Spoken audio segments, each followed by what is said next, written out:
फिनों में top losers में थे एक स्टॉक इंडिगो की, इंटरग्लोब एविएशन। गंगवाल फैमिली जो एक सेटलमेंट हुई थी उनके, उसके हिसाब से उनको अपना पूरा हिस्सा इंडिगो में धीरे धीरे करके बेचना है। ऑलरेडी 2 ट्रांचेस वो कर चुके हैं। उनके यतिन के हिसाब से उनके सोर्सेज बता रहे हैं कि 5 to 8% और स्टेक के लिए 5,000 to 7,000 करोड़ की एक ब्लॉक डील पॉसिबल है। और ये लॉक इन जो खत्म हो रहा है ये शायद 15 जुलाई को है। तो एक बार यतिन के पास चलते हैं और सारी जानकारी ले लेते हैं एक बार फिर से। Yatin, good afternoon. Good afternoon. और जैसे कि आपने बताया कि 2 ट्रांचेस ऑलरेडी गंगवाल फैमिली ने इंटरग्लोब एविएशन में अपना हिस्सा बेचा है। एक टुकड़ा उन्होंने 15 फरवरी को बेचा था और इसके पहले 2022 में सितंबर में उन्होंने लगभग 2.5% से थोड़ा ज़्यादा हिस्सा बेचा था। तो कुल मिला के लगभग 7% Gangwal family already InterGlobe aviation में बेच चुकी है। और ये जो पिछला ब्लॉक डील है उसका जो जुलाई 15 को लॉक इन खत्म हो रहा है, उसके पहले पहले मैनेजमेंट ने रोड शोज शुरू कर दिए हैं। ऑब्वियसली गंगवाल फैमिली और भाटिया फैमिली के बीच में सेटलमेंट हो गया, जिसके बाद गंगवाल फैमिली धीरे धीरे करके अपने शेयर्स एग्जिट कर रहे हैं। ऑब्वियसली ये जो प्राइवेट रोड शोज हैं वो ब्रोकरेजेस इसके लिए कर रहे हैं ताकि डिमांड को एक्सेस किया जाए।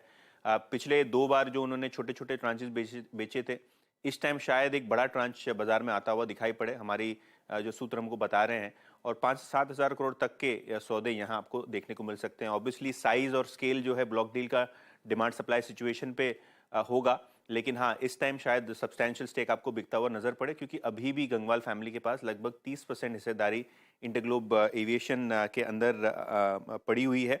और अगर हम बात करें तो ओवरऑल जो रिस्पांस अभी ठीक ठाक है, क्योंकि जो गो एयर के इंसॉल्वेंसी और क्रूड के जो गिरते दाम है उसका एक टेलविंड मिला है इंटरग्लोब के शेयर को। पिछली ब्लॉक डील के मुकाबले अभी शेयर्स लगभग 30% एप्रिशिएट हो चुके हैं छोटे समय में। तो शायद अब प्रमोटर्स को लग रहा होगा कि सही वक्त होगा मोनेटाइज करने का। देखते हैं कैसे पूरा ट्रांजैक्शन शेपअप होता है। जैसे कि मैंने पहले कहा, जुलाई 15 को ये लॉक इन खत्म होगा, उसके बाद देखा जाएगा कितनी जल्दी ये ट्रांजैक्शन गंगवाल फैमिली एग्जीक्यूट कर सकता है। तो नियरली 1 महीने में दरअसल वो लॉक इन पीरियड खत्म होता हुआ दिखाई दे सकता है और उसका ओवरहैंग डेफिनेटली रहेगा, और पहले भी रहा है इंटरग्लोब एविएशन पर।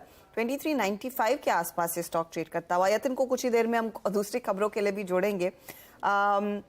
शरद, आपकी अप्रोच क्या रहेगी, क्योंकि पहले भी इस पर्टिकुलर डर से स्टॉक बहुत ही लैकलस्टर था।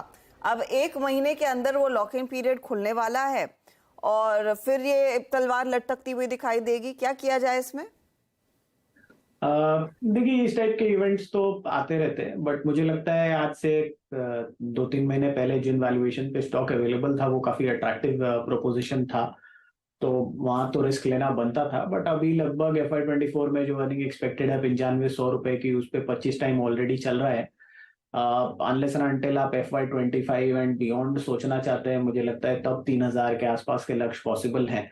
बट 2400-2500 रुपए में हो सकता है, अगर ये कल्मिनेट होता है और ये लोग वापस अपनी स्टेक बेचने आते हैं तो आपको थोड़े स्टीप रिएक्शंस दिख सकते हैं। तो जिनको सेफली प्ले करना है, मेरे हिसाब से उनको प्रॉफिट बुक करके एक बार वेट करना चाहिए कि फाइनल इवेंट कैसे पैन आउट होता है। ओके, चलिए ठीक है। तो ये एक तो और स्टॉक्स देख लेते हैं, उसके बाद थोड़ा आगे बढ़ेंगे।